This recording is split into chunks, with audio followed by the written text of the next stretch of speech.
Strange smell. What do you think, Watson? A zinc chloride solution without a doubt. A product generally injected into cadavers to help preserve them.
Some makeup applicators.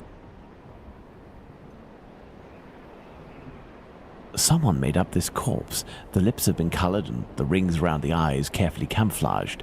Yes, somebody wanted to give the impression of life. To what end?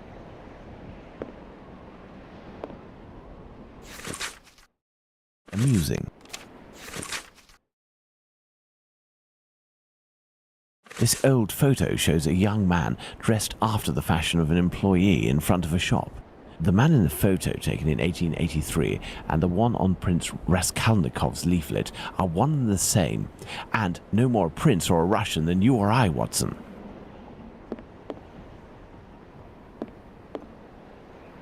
These clothes are new, just like the deceased's dress. I imagine her clothes were changed. Look at this photo. It is inscribed Ethel Broomstreet, 1851 to 1878. This young woman who died 10 years ago looks like the one stretched out on this table. Watson, this corpse was embalmed and made up and dressed to look like a woman who had died 10 years earlier. All is clear, Watson. A charlatan, passing himself as a prince, making the dead come back by using corpses as puppets. Which explains the disappearance of corpses at the London hospital. It was to fuel this sordid entertainment.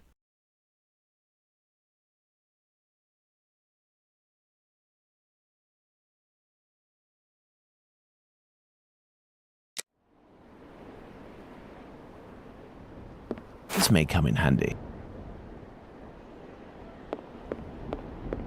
This door was recently reinforced, impossible to open it.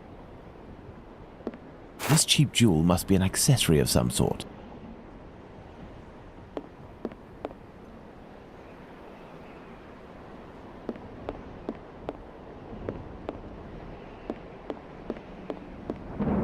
It's a puzzle box. Let's see if I can open it.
There we are. Magnificent. This square object is very... This letter speaks of a sign of recognition. Interesting.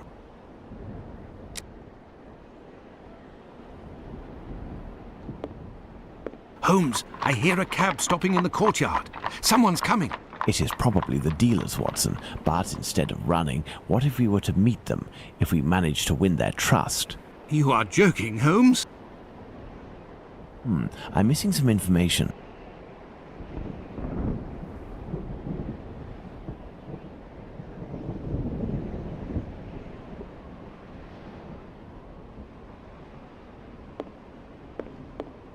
This door was recently reinforced. Impossible to open it.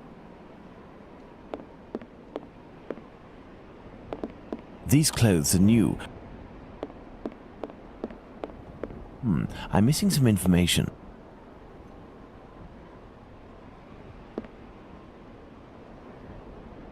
I'm missing some information. What do you think, Holmes? This door was recently reinforced. This door was recently reinforced. Impossible to open.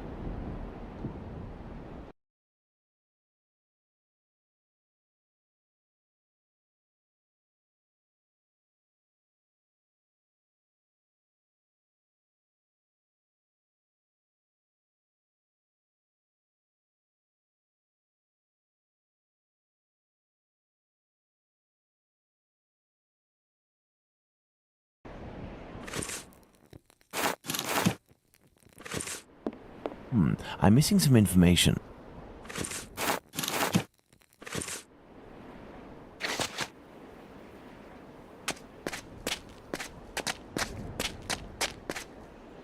Oi, what you doing there, you? It's private in here. Calm down. We aren't here as tourists. We have come to collect our packet. Oh, well then, you just had to say. I was told that you weren't no tramps, but I weren't expecting that you was... Given your get-up, I guess your boss. Yes.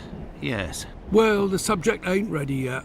I ain't done with it yet. You'll have to come back. Well, that's, a real problem. Say, we have personal orders too, for some organs. You wouldn't know where we can find them. What type then? Kidney, uterus. Oi, I don't hack up my dollies. That's the work of an artist. But you wouldn't happen to have a colleague who might furnish this type of item? No, you can't make a copper doing that nowadays. Since the bigwigs made it easy to get stiffs, the medical schools are bursting with bodies to carve up. Docs and students have got all they need. Business is dead. For a few coppers, hospital bloke might help you out, but I don't know for sure. They'd be right in for it if they got caught. It probably just ain't worth it. I understand. And what do you do with the corpses once you're finished with them? I don't bother myself with that. But one thing's for sure. After the séance, they're good for nothing but chucking out. I ain't Napoleon's embalmer.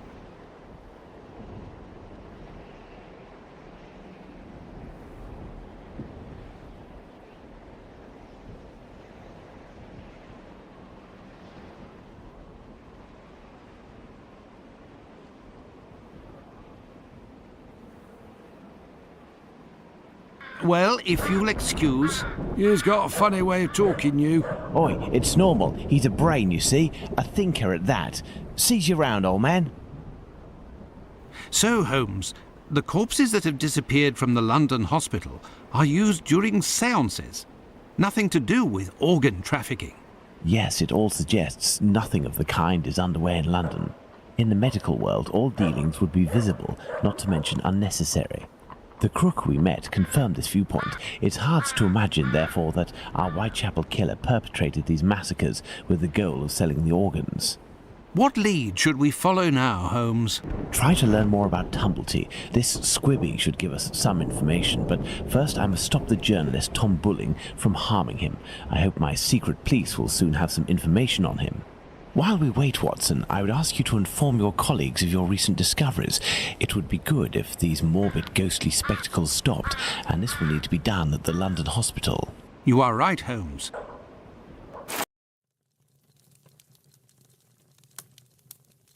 Another false lead followed by the police, Holmes? Yesterday's Times says that a John Fitzgerald who had claimed responsibility for the murder of Annie Chapman has finally been released. He was, it says, lying. That's of little importance, Watson. It's incredible. It's been more than 3 weeks since the murderer struck, and the tension is as strong as ever. The press won't stop talking about him, and people are still full of fear. Perhaps the killer got what he wanted, people talking about him, and has chosen to stop committing crimes. What do you think, Holmes? I doubt it, Watson. Everything leads me to believe that he is in hiding and waiting for the right moment. The area is packed with police, and that would obviously hamper his work. You think he will start again, Holmes? I have every reason to believe nothing will stop him short of his arrest or his death. Sadly, our investigation has reached a dead end, and I fear that we'll need another victim to get back on track. Yes, how awful. And what of the case of the burnt mat? Have you resolved that? Oh, that's a matter of little interest, and resolving will be of no benefit, above all to Miss Fleming. Ha! I hear the footsteps of my faithful Wiggins on the stairs. The game is afoot again, Watson.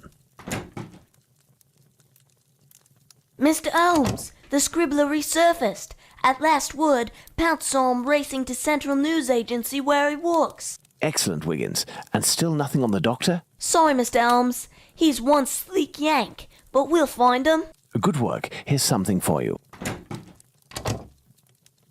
I must leave you, Watson. If I can get my hands on this bulling, I will have much more interesting news on the bothersome Tumblety. I have only to change. If you can, Watson, I entreat you to stay here and await my word. We may not be more than two when the time to act comes. You can count on me, Holmes.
I must go to the Central News Agency.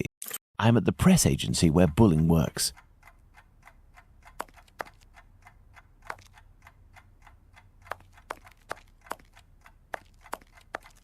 A mirror. I would imagine these are compartments to organize the paper's incoming dispatches. Queen Victoria, to keep the journalists on their toes, I suppose. What do you want? It would be very informative to search Bulling's desk before meeting him, but first I must get rid of this bothersome person, perhaps by offering him a scoop. Good evening. I'm looking for Tom Bulling, the journalist. He isn't here. He must be sleeping off somewhere. He gave me a tip. He wanted to save a scoop for me. He always gets a good dirt, and yet when he comes in here, it's just to warm his behind. Look, he pulled his desk over the stove.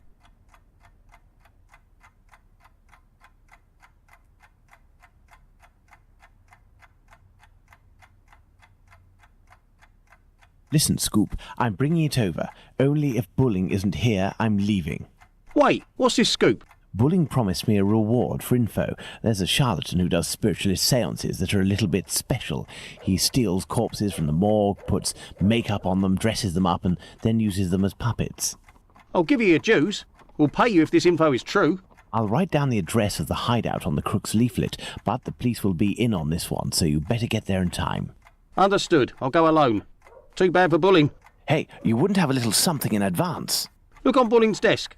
I know that he always leaves a few coins around for his snitches. Cheers. Watson won't be pleased that I'm divulging the case, but I don't see any other way.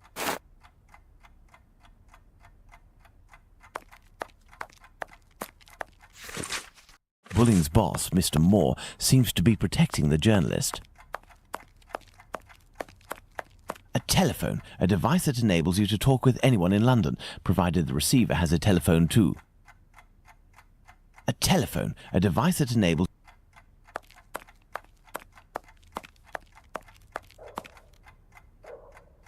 This is Bulling's desk. Some coins. I will take them. That will... These are Bulling's notes. A charred match. This may come in handy.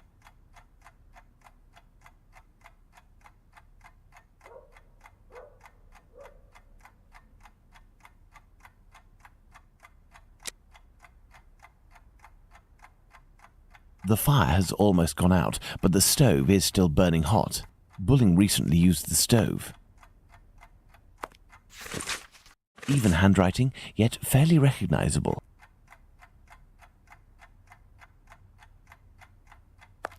The fire has almost gone out, but the stove is still burning hot. Bulling recently used the stove.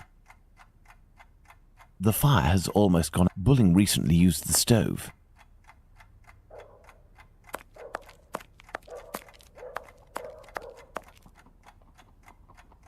I need more information.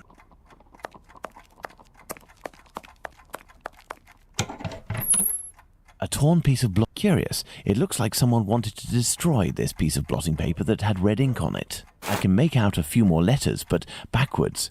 I need something to help me.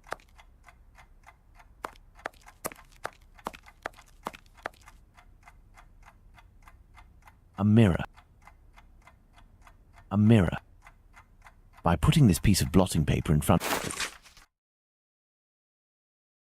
Apparently, our journalist gets his information by telephone too. Sadly, the name is almost erased.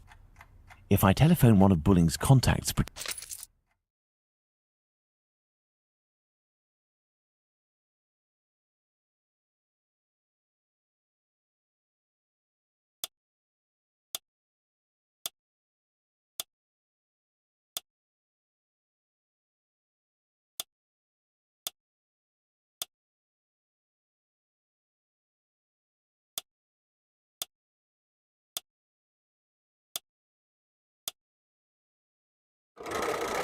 Walesby 1875, an ingenious way to save his contact. Central, Walesby 1875, if you will. Thank you, I will wait. Walesby, I am listening. Hello, my dear man. I'm calling on behalf of Tom Bulling. Bulling? So you know where this hypocrite, this liar, this... Not at all. He is currently unobtainable. In the meantime, he has left me with a note asking me to pursue his work, and he told me that you were aware... That's just great. I dropped everything off at his agency, but he didn't even bother to do the same for me. Tell me he at least gave you the information that I was asking in return. I am ready, sir. I'm listening. Do the police have a suspect for the bizarre theft of cigarettes and carrots that took place at the Commercial Street Market?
I think, according to Bulling, that Inspector Lestrade's team is looking for a rabbit with a bad cough.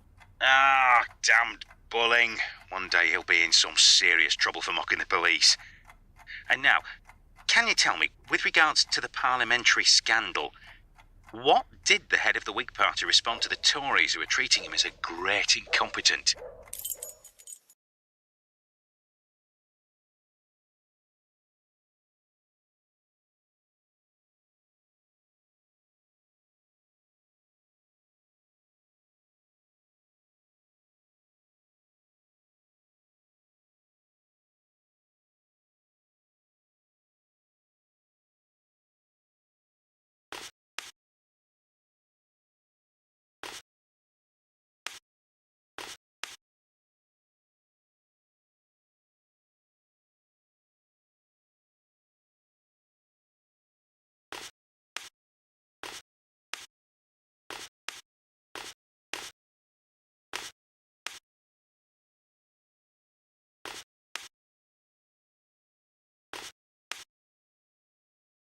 According to Bulling, the head of the Whigs said, "Vote for me, I will be your best representative."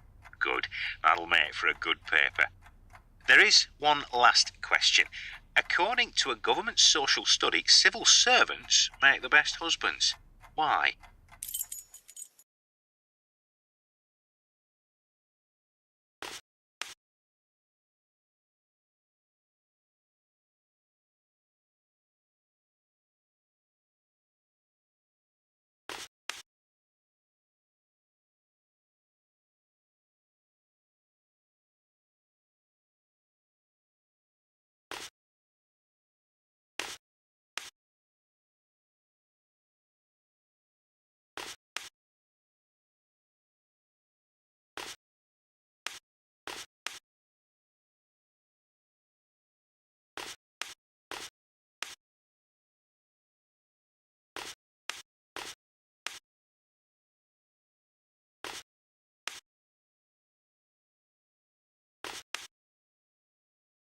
I believe I can confirm that it is because civil servants aren't tired and have already read the paper when they come home from work.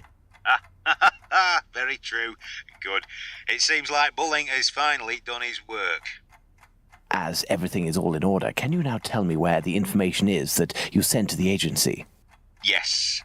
There is a large brown envelope near the dispatch cabinet. It's in there that we exchange our tips with Bulling. 1,000 thanks. Goodbye, sir. My salutations to Bulling.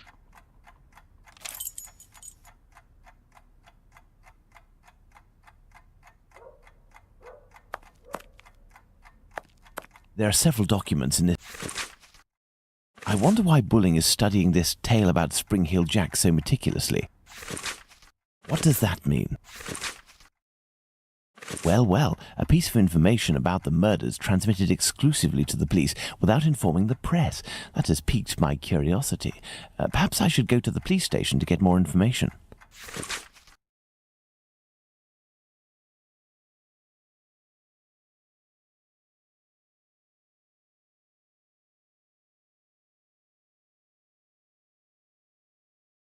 What does that mean? I've inspected everything, but there's no sign of Bulling. He must have dashed off to his HQ, the Wasp's Nest. However, before I go to see him, I should find out about this mysterious information. It could help me get something out of the journalist. To the police station, then.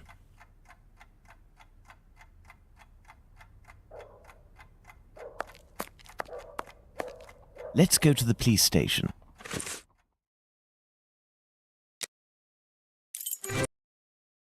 Let's go to the police station.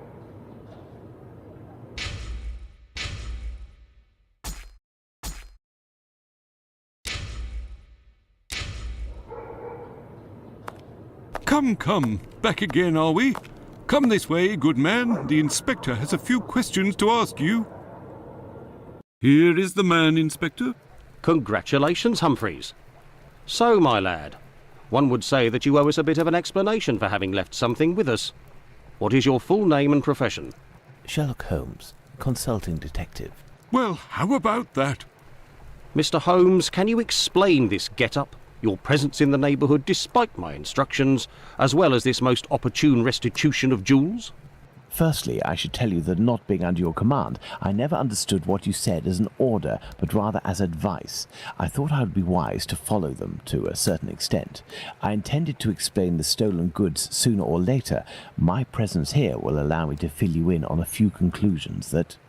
If it is in regard to the Whitechapel murders, it won't help us much.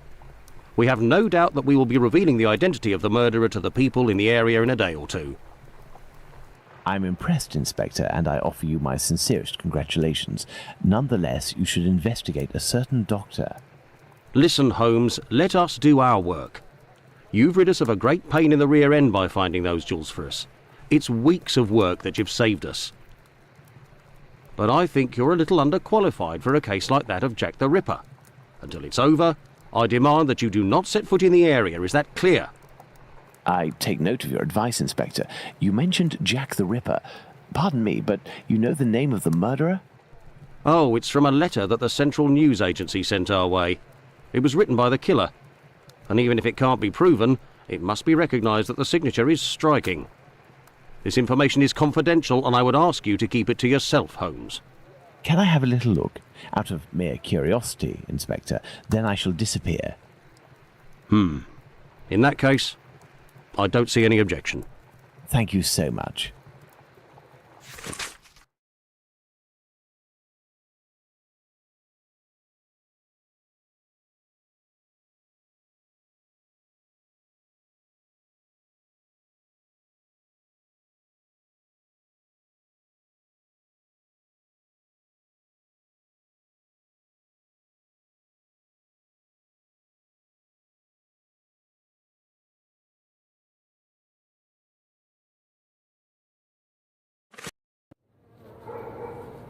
Me? Not up to discovering who Jack the Ripper is? Well, we'll soon find out, won't we, Inspector Aberline? I know who wrote the Dear Boss letter signed Jack the Ripper that Inspector Aberline gave me, and, above all, I now know why. This Tom Bulling was inspired by this fantastical character to build a myth out of the Whitechapel killer. Perhaps he would be receptive if I shared my discovery about him and prevent him from accusing Squippy. I must find him at once. My best bet will be to try my luck at the pub.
Let's go to the wasp's nest.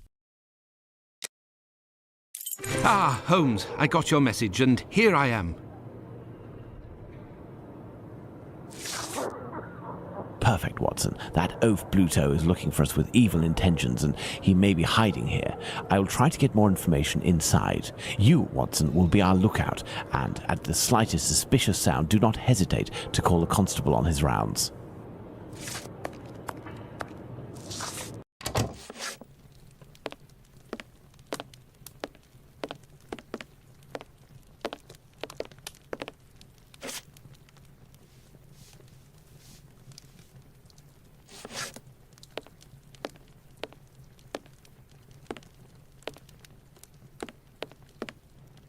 Good evening, Mr. Bulling. We know each other? No, however, I have some information that may be of interest to you. Talk, my friend. A pint for you if what you say is worth something. Does it have to do with the Whitechapel murders? Indeed, I know the identity of the man who wrote a letter to the police, a letter entitled Dear Boss, in which the author claims to be the Whitechapel murderer and is signed Jack the Ripper. What? It's a journalist who was inspired by Spring-Heeled Jack in order to strengthen the credibility and the seriousness of his agency.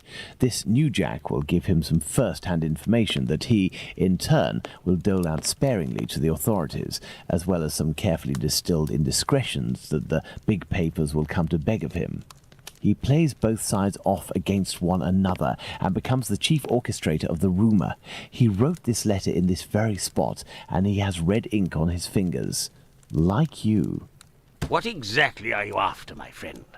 You've been threatening a certain Squibby to distribute a telegram naming him as a possible suspect in these murders in revenge for an old feud. I would suggest you don't write this note, and that you leave Squibby alone.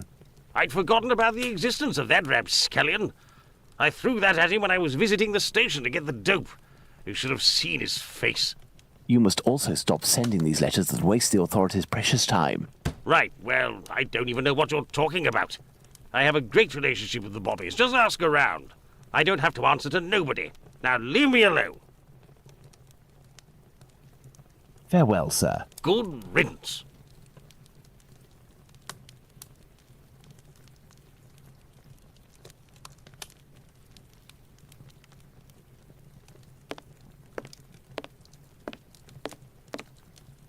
Hey, you wouldn't be the gas man that Bluto's looking for. No, if Bluto sees me, it could prove to be quite dangerous.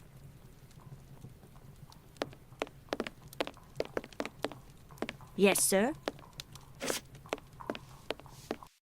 Let's hurry to the police station, Watson. We are close to our goal. Squibby will be able to reveal what he knows about Tumblety. Squibby, so that's it. You're a free man again. We were just coming to the station to find you. Yeah, the Bobbies agreed to let me go and I came to see Bluto before ferreting you out. So, you've seen the newspaper man? Yes, he is in the pub and everything is taken care of, but I'm waiting to hear what you have to say about Dr. Tumblety. Okay, but we have to be quick. One night, I goes to see Bluto in his hideout that ain't far from the boarding house where this Tumblety bloke has a room. I see him coming in too. He must have been on one real binge. To the point, the Tumblety fella was there, and he smiles at me, all nice like. He tells me he's a great Yankee doctor, but my business interests him.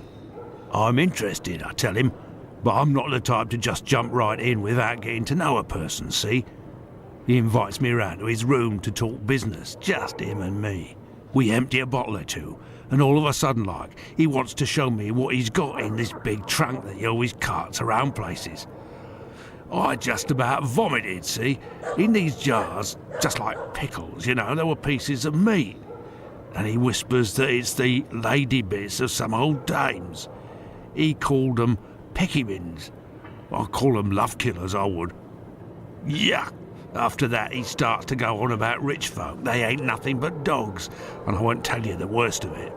Then he comes all close to me and puts his sweaty hand on my leg. He was one of them types, not me. I don't wait a second before I give him a good thrashing, and I start running and let go of him, and he still wants to see me again just to talk business. But then I had to do time, so business. Do you know where he can be found? Why, ain't he in his digs? Maybe he got to liking life behind bars too. I heard that in some jobs there's a way to. Thank you for your information, and we'll meet again, my friend. Here is the sum I promised to get you out of London. Ciao, fella. I've just got a little score to settle with Bluto, and I'm heading for the country.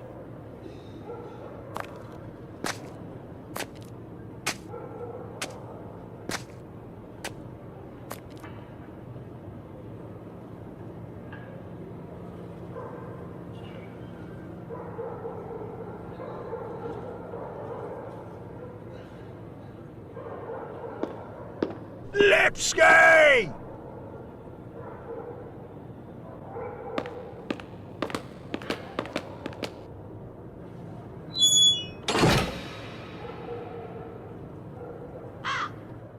My dear Watson, we must strike while the iron is hot. We have avoided meeting Dr. Tumblety until now. The time has come to do so. Do you have an opinion, Holmes? We must assure ourselves that the factor collector of female organs and a murderer who removes said organs are resident in the same area at the same time is nothing more than coincidence.